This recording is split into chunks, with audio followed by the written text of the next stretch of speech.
27 তাৰিখত 6টাৰ ঘটনা এইটো।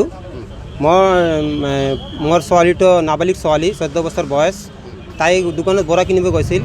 বৰা কিনিব যাওঁতে মইলাল নামৰ মানুহ তাক লৈ ভুলাই ফুচকাই লৈ গৈছে, লৈ যাই ধান খেতত লৈ গৈছে। আৰু ধান খেতত লৈ যাই আৰু লগতে 3জন মানুহ মিলি মোৰ ছোৱালীটোক বেয়া কাম কৰিছে।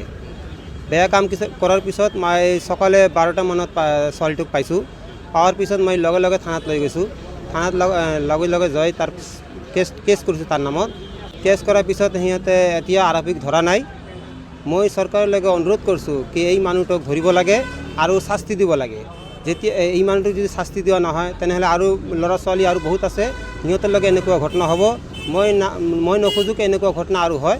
সেইকাৰণে আমি অসমৰ মুখ্যমন্ত্ৰীৰ পৰা আবেদন কৰিছোঁ কি এই মানুহটোক শাস্তি দিব লাগে, তাক ফাঁচীৰ অৰ্ডাৰ দিব লাগে আৰু কেতিয়াবা এনেকুৱা ঘটনা কৰিবলৈ সাহস নকৰে। মই এইটো অনুৰোধ কৰিছোঁ আমাৰ মুখ্যমন্ত্ৰীৰ পৰা। মনেলৈ মানুহৰ ঘৰটো হ'ল 7 বৰত 6 নম্বৰ ৱাৰ্ডত পৰে।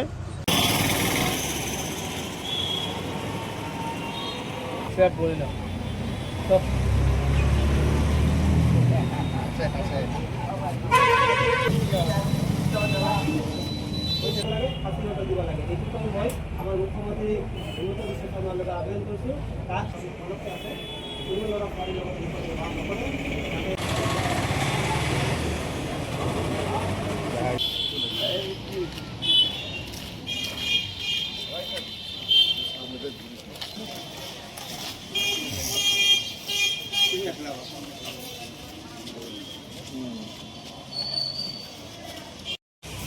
Không phải đây số, không phải là gì cả. Không phải đây số.